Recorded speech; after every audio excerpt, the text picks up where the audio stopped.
To just bring us up to speed about the electrification strategy within Southeast Asia, particularly in Philippines, where it can be particularly challenging because of the spread of the country in the archipelago. And not to mention also the fact that the Philippine capital, Manila, often ranks as having some of the worst traffic in the world, which I know firsthand.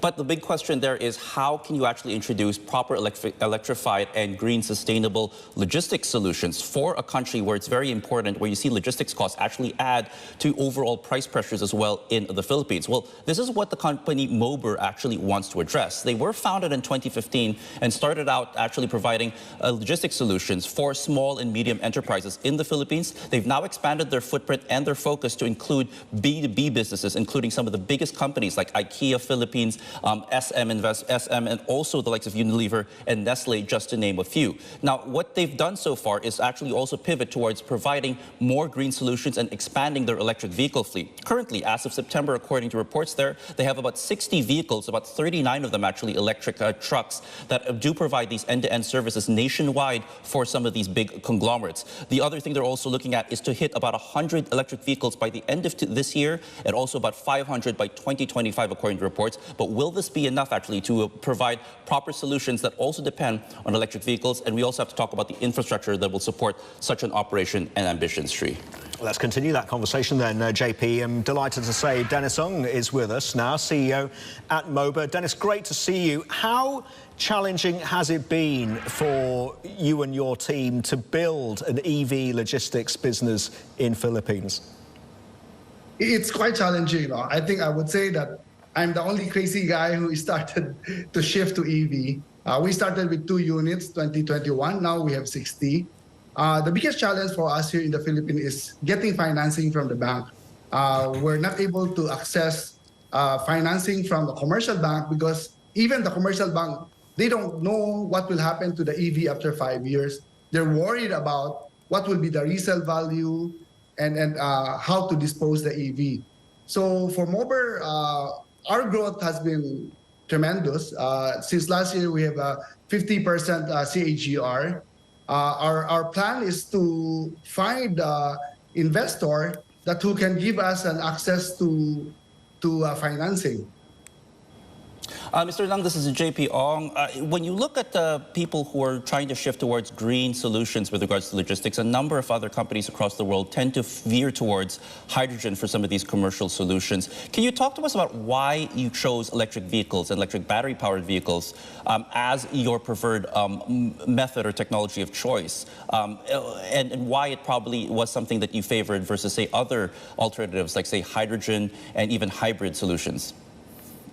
First is the accessibility, right? We don't have hydrogen power yet here. We don't have a hydrogen charging station.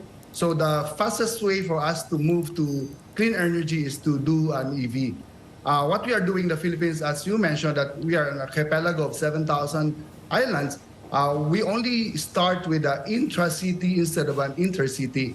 So we are available we are available nationwide, but we're doing an intra-city delivery for the biggest appliance center and furniture centers here in the Philippines. Dennis, you raised those challenges associated with getting financing from the banks, and yet, correct me if I'm wrong, you are reporting positive net income, which is admirable in the circumstances. How sustainable is that?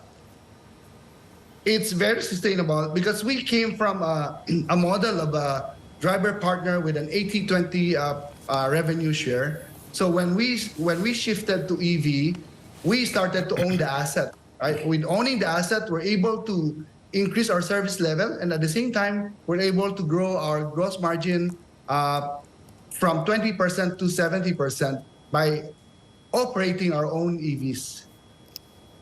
Mr. Lang, when you look at the challenges of providing these logistics solutions across the Philippines because of the nature of our country, the other question is, how sustainable is this given the notoriety of Manila's traffic?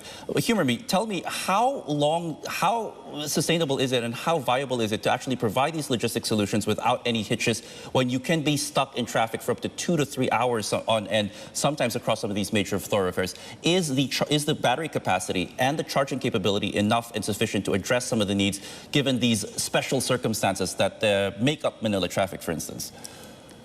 Well, you're right. The traffic here in Manila is really, really bad. So what we do in Mober, we have our own proprietary software where we route it properly. That's number one. Number two, we also procure our own EV. We customize the battery. We know how many kilometers we need per day. So with this one, we're able to bring the cost of acquisition, because we all know that the battery is 50% of the total cost of buying an EV. For the traffic, yes, again, we're able to manage the traffic because we're able to route our delivery accordingly.